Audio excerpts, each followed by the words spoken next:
नमस्कार मित्रांनो, आपण सेकंड चॅप्टर पाहत होतो क्वाड्रॅटिक इक्वेशन. त्यामध्ये आपण आज प्रॅक्टिस सेट 2.4 पाहणार आहोत.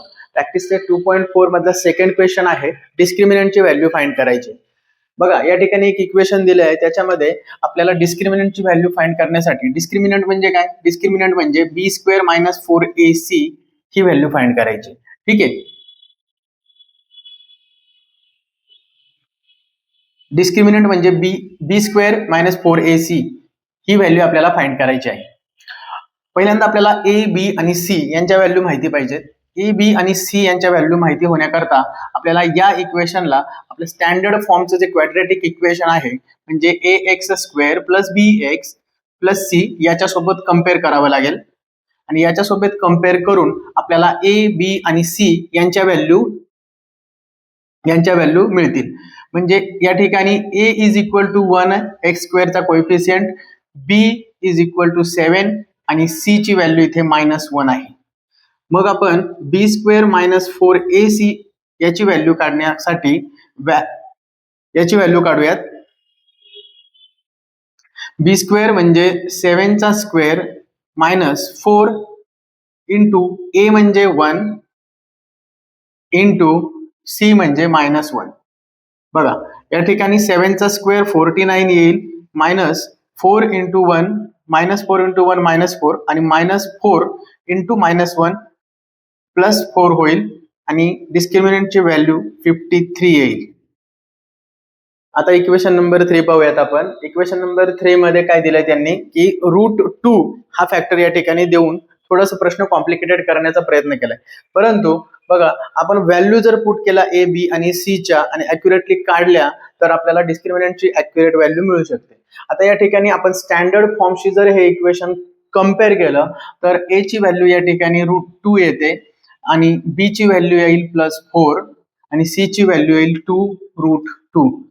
या फॉर्म्युल्यामध्ये म्हणजे डिस्क्रिमिनंटच्या फॉर्म्युल्यामध्ये या व्हॅल्यू आपण टाकूयात. b² मीन्स 4 चा square, b² means square of 4 -4 into a आहे √2 आणि सी ची व्हॅल्यू आहे 2 इंटू √2. बरोबर. तर 4 चा स्क्वेअर 16 येईल -4√2 इंटू 2√2. √2 आणि √2 यांचं मल्टिप्लिकेशन होईल आणि 4 आणि 2 यांचं मल्टिप्लिकेशन होईल. 8 इंटू 2 √2 इंटू √2 2 अशी व्हॅल्यू येईल. 16 - 16 दॅट इज 0. या इक्वेशनच्या डिस्क्रिमिनंटची व्हॅल्यू 0 असेल. थर्ड क्वेश्चन मध्ये काय सांगितलंय की नेचर ऑफ रूट्स दिलेल्या क्वाड्रॅटिक इक्वेशनच्या रूटचं नेचर काढायला सांगितलं. तर रूटचं नेचर हे कशावर अवलंबून असतं, तर रूटचं नेचर हे डिस्क्रिमिनंटच्या व्हॅल्यूवर अवलंबून असतं. डिस्क्रिमिनंटची व्हॅल्यू आपल्याला पहिल्यांदा काढावी लागेल आणि जर डिस्क्रिमिनंटची व्हॅल्यू काय येते त्याच्यावर त्या रूट्सचं नेचर अवलंबून असतं. पहिल्यांदा आपण काय करूयात, स्टँडर्ड फॉर्म जो आपला इक्वेशन क्वाड्रॅटिक इक्वेशनचा आहे त्याच्याशी कम्पेअर करून आपण ए म्हणजे त्याची व्हॅल्यू काढू. a = 1 येईल, b -4 आणि c येईल 4. मग डिस्क्रिमिनंटची व्हॅल्यू काढूयात. b² - 4ac हा डिस्क्रिमिनंटचा फॉर्म्युला आहे. या फॉर्म्युल्यामध्ये आपण व्हॅल्यू पुट करूयात. -4 b म्हणजे -4 त्याचा स्क्वेअर -4 इंटू a म्हणजे 1 आणि c म्हणजे 4. बघा, -4 चा स्क्वेअर 16 येईल आणि -4 इंटू 1 4 येतं आणि -4 इंटू 4 -16 येईल. म्हणजेच याची व्हॅल्यू 0 येईल. आता मित्रांनो, जर डिस्क्रिमिनंटची व्हॅल्यू 0 असेल तर रूट्सचं नेचर काय असतं, डिस्क्रिमिनंटची व्हॅल्यू जर 0 असेल तर त्याचे रूट्स हे रिअल अँड इक्वल असतात. So roots of given equation are real and equal. Roots are real and equal. Why? Because the discriminant value is 0. तर थर्ड इक्वेशन बघूयात आपण. थर्ड इक्वेशन काय दिलंय, m² + 2m + 9 = 0. या इक्वेशन मध्ये पहिल्यांदा आपण काय करूयात, a ची व्हॅल्यू 1, b ची व्हॅल्यू 2 आणि c ची व्हॅल्यू 9 या व्हॅल्यूज लिहून घेतल्या. b² - 4ac हे आहे डिस्क्रिमिनंट. डिस्क्रिमिनंटची व्हॅल्यू काढूयात. डिस्क्रिमिनंटच्या फॉर्म्युल्यामध्ये किमती घालूयात. b आहे 2 म्हणजे 2चं स्क्वेअर -4 इंटू a ची व्हॅल्यू आहे 1 आणि c ची व्हॅल्यू आहे 9.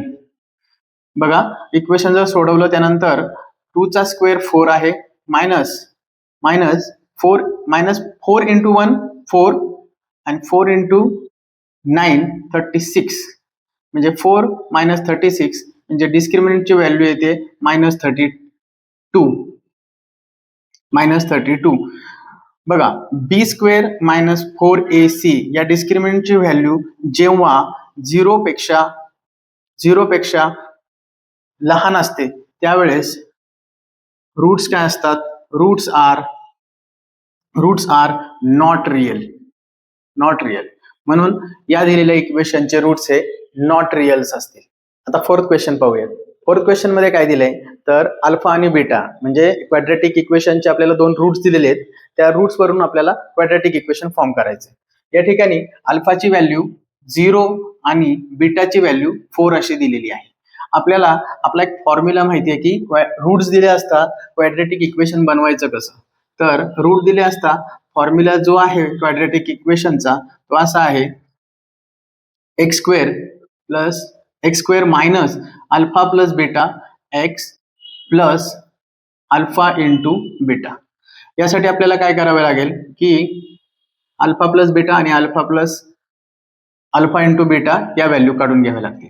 तर बघा अल्फा प्लस बीटा म्हणजे 2 रूट्सचे ऍडिशन काय येईल, 0 + 4 ही ऍडिशन येईल 4 आणि अल्फा इंटू बीटा हा प्रोडक्ट येईल 0 × 4 हा येईल 0. जर या 2 अल्फा आणि बीटा यांच्या ऍडिशनच्या आणि प्रोडक्टच्या व्हॅल्यू आपण इक्वेशन मध्ये पुट केला तर आपल्याला क्वाड्रॅटिक इक्वेशन मिळेल. बघा x² आहे तसं लिहायचं, मायनस ऍडिशन काय आली आहे 4 म्हणून 4x प्लस प्रोडक्ट काय आलं 0 = 0. या इक्वेशनला आपण अशा पद्धतीने पण लिहू शकतो, x² - 4x = 0. हे सुद्धा एक क्वाड्रॅटिक इक्वेशन आहे जिथे कॉन्स्टंट टर्म 0 आहे. थर्ड एक्झाम्पल मध्ये काय दिले बघा. थर्ड एक्झाम्पल मध्ये अल्फा आणि बीटाच्या व्हॅल्यू दिल्यात. अल्फा ची व्हॅल्यू दिली आहे 1/2 आणि बीटाची व्हॅल्यू दिली आहे -1/2. आपल्या फॉर्म्युलासाठी आपण अल्फा आणि बीटा यांचे ऍडिशन आणि प्रोडक्ट या दोन्ही गोष्टी काढून घेऊया. अल्फा प्लस बीटा म्हणजे 1/2 प्लस यांचं ऍडिशन 0 येईल. एक टर्म प्लस आहे, सेम टर्म मायनस आहे म्हणजे ऍडिशन रूट्सची ऍडिशन 0 आली आणि त्यानंतर अल्फा इंटू बीटा म्हणजे 1/2 इंटू -1/2. न्यूमरेटरची मल्टिप्लिकेशन होईल, त्याचा आन्सर येईल 1. साइन येईल आन्सरला मायनस आणि डिनॉमिनेटरचं सुद्धा मल्टिप्लिकेशन होईल -1/4. हे आपलं अल्फा इंटू बीटाची व्हॅल्यू आली. या 2 व्हॅल्यू मिळाल्या.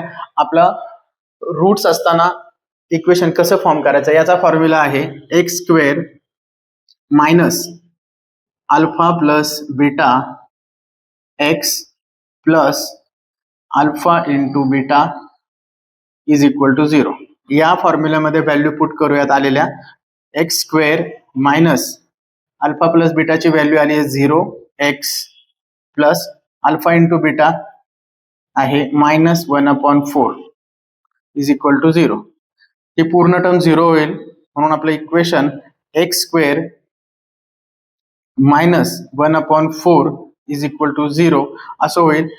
जरी याला आपण पूर्ण इक्वेशनला 4 ने मल्टिप्लाय केलं तर 4x² - 1 = 0 हे सुद्धा आपले क्वाड्रॅटिक इक्वेशन होईल, ज्या ठिकाणी x ची टर्म फक्त x असलेली टर्म ही 0 असेल. फिफ्थ क्वेश्चन आहे, अतिशय इंटरेस्टिंग प्रश्न आहे बघा. Sum of the roots of quadratic equation is double their products find k if equation is x square minus 4x plus k plus 3 is equal to 0. बघा मित्रांनो, या ठिकाणी पहिलं विधान काय दिलंय, सम. आपण पहिल्यांदा अल्फा आणि बीटा हे काय आहेत, रूट्स आहेत या इक्वेशनच्या, असं समजूया. ठीक आहे. मग पहिलं विधान काय दिलंय, sum of the roots of quadratic equation, sum of the roots of the quadratic equation is double their product, double of their product alpha into beta. हे त्यांनी दिलेलं स्टेटमेंट आहे त्यांच्या उदाहरणामध्ये. ठीक आहे. मग आता आपल्याला या इक्वेशन वरून काय मिळतंय, या इक्वेशन वरून आपल्याला अल्फा आणि बीटा यांचं प्रोडक्ट आणि सम मिळतंय का, तर आपल्याला माहिती आहे की अल्फा प्लस बीटा काय आहे, तर मायनस बी अपॉन ए. तर अल्फा इंटू बीटा म्हणजे काय आहे, ए अपॉन सी. म्हणजेच या ठिकाणी ए बी सी आणि यांच्या व्हॅल्यू काय आहेत बघा. ए ची व्हॅल्यू काय आहे, ए ची व्हॅल्यू 1 आहे. बी ची व्हॅल्यू काय आहे, तर बी ची व्हॅल्यू आहे -4k, -4k अशी बी ची व्हॅल्यू आहे. आणि सी ची व्हॅल्यू या ठिकाणी आहे k+3, k+3, फक्त 3 नाही, तर पूर्ण k+3 हे आहे सी आणि 4k हे आहे -4k हे आहे बी.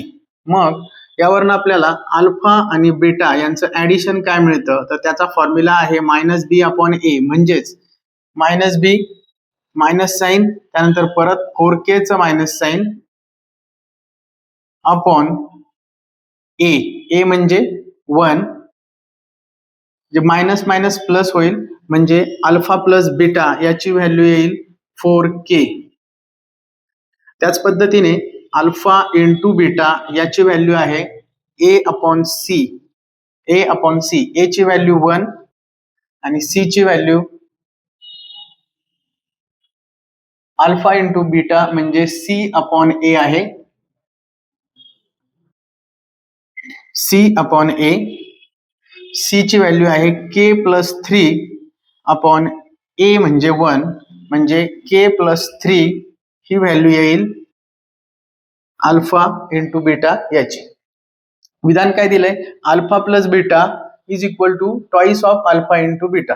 आता या ज्या व्हॅल्यू आल्यात अल्फा प्लस बीटा आणि अल्फा इंटू बीटा यांच्या व्हॅल्यू आपण या इक्वेशन मध्ये पुट करूयात. बघा, अल्फा प्लस बीटा म्हणजे 4k is equal to twice of what, k+3. आपल्याला व्हॅल्यू k ची काढायची आहे, तर 4k is equal to 2 into k means 2k plus 3 into k, 3 into 2 6 होईल. 4k minus 2k is equal to 6, 2k is equal to 6. So k ची value येईल 6 upon 2 म्हणजेच 3. अशा पद्धतीने आपण k ची व्हॅल्यू काढू शकतो. स्टेटमेंट काय दिलंय ते बघायचंय, त्याच्यानंतर त्याला इक्वेशन बनवायचंय आणि अल्फा प्लस बीटा यांच्या व्हॅल्यू काय असतात हे आपल्याला या ठिकाणी माहिती पाहिजे. इक्वेशन सॉल्व्ह केलं गेलं की k ची व्हॅल्यू आपल्याला मिळेल. 6th क्वेश्चन पाहूयात. Alpha and beta are roots of equation y² minus 2y minus 7 is equal to 0. Find, त्याच्यामधले फर्स्ट आहे alpha square plus beta square, याची व्हॅल्यू काढायला सांगितली. पहिल्यांदा आपल्याला काय करावं लागेल, अल्फा आणि बीटा यांच्या व्हॅल्यूज काढून घ्याव्या लागतील. आपलं इक्वेशन काय आहे, y² minus 2y minus 7 is equal to 0. या ठिकाणी a ची व्हॅल्यू 1 आहे, b ची व्हॅल्यू -2 आणि c ची व्हॅल्यू -7. बघा मित्रांनो, ए बी सी आणि यांच्या व्हॅल्यू का घ्यायच्यात, कारण डिस्क्रिमिनंट आणि फॉर्म्युला करूनच आपल्याला यांचे अल्फा आणि बीटाचे व्हॅल्यू काढावे लागतील. कारण फ्रॅक्शन मेथडने आपण करू शकत नाही, याचे फ्रॅक्शन करणं थोडंसं अवघड होत आहे.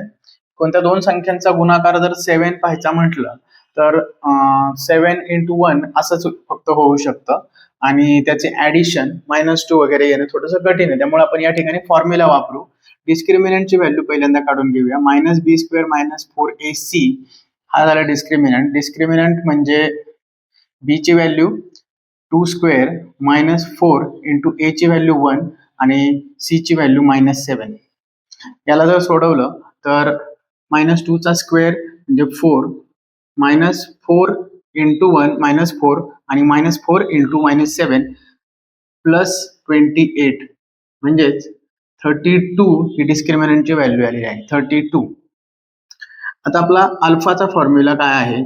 अल्फाचा फॉर्म्युला आहे -b प्लस अंडर रूट बी स्क्वेअर -4ac हा डिस्क्रिमिनंट आणि अपॉन 2a असं अल्फाचा फॉर्म्युला आहे. अल्फाच्या फॉर्म्युल्यामध्ये आपण किमती घालूयात.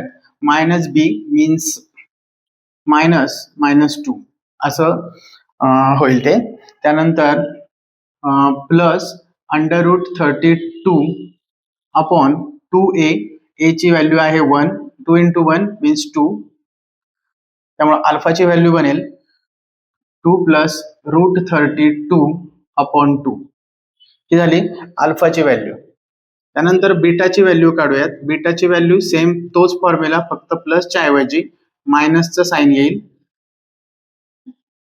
Upon 2a is equal to -2, इथे फक्त मायनस साइन,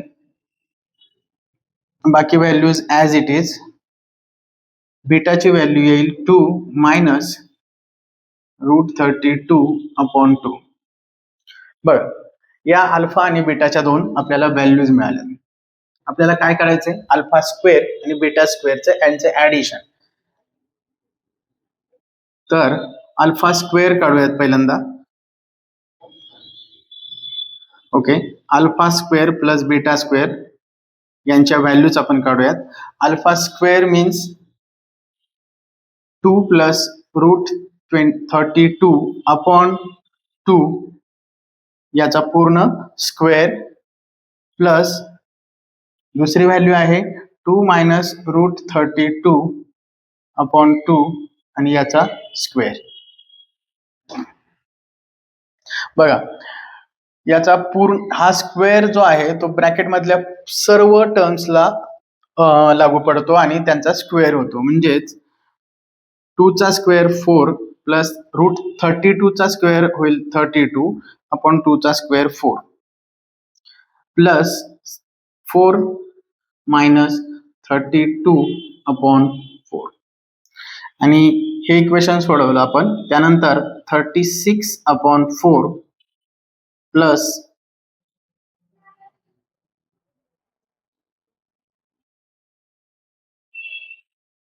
ऍक्च्युली स्क्वेअर मायनसचा साइन पण जाईल, मायनस रूट 32 याचा स्क्वेअर प्लस 32 होईल आणि ही व्हॅल्यू पण 36 अपॉन 4 अशी येईल. म्हणजे 9 प्लस 9 इज इक्वल टू 18 ही अल्फा स्क्वेअर प्लस बीटा स्क्वेअरची व्हॅल्यू येईल. Okay, alpha square plus beta square ची व्हॅल्यू 18 आली. 7th क्वेश्चन पाहूयात आता. 7th क्वेश्चन मध्ये काय दिलंय? The roots of each of the following equations are real and equal and find the value of k असं दिलेलं आहे. बघा, या ठिकाणी जे स्टेटमेंट दिलंय त्याचा अर्थ समजून घ्या. या इक्वेशनचं काय आहे? रूट्स जे आहेत ते रिअल अँड इक्वल. ज्यावेळेस रूट रिअल अँड इक्वल याचा अर्थ काय? याचा अर्थ असा की त्याचं डिस्क्रिमिनंटची व्हॅल्यू ही 0 आहे. आपल्याला माहिती आहे, ज्यावेळेस डिस्क्रिमिनंटची व्हॅल्यू 0 असेल त्याच वेळेस त्या इक्वेशनचे रूट्स हे रिअल अँड इक्वल असतात. त्यांच्या म्हणण्याचा अर्थ असा आहे की डिस्क्रिमिनंट इज इक्वल टू 0. मग या ठिकाणी आपल्याला के ची व्हॅल्यू काढायला सांगितली. आपण काय करूयात, ए बी सी आपला स्टँडर्ड फॉर्म जो आहे क्वाड्रॅटिक इक्वेशनचा त्याच्याशी कम्पेअर करून ए बी आणि सी च्या व्हॅल्यू काढून घेऊयात. ए आहे 3, b is equal to k and c is equal to 12. आता डिस्क्रिमिनंटचं हे जे इक्वेशन आहे याच्यामध्ये या व्हॅल्यू आपण पुट करायच्या. बी स्क्वेअर मीन्स के स्क्वेअर मायनस 4, ए ची व्हॅल्यू 3 आहे आणि सी ची व्हॅल्यू 12 आहे इज इक्वल टू 0. हे झालं आपलं इक्वेशन तयार. के square minus 4 into 3 12 and 12 into 12 is equal to 0. K square is equal to k square minus k square minus 144 is equal to 0 अशी व्हॅल्यू येते आणि k square is equal to 144 येईल. That's why k is equal to 12.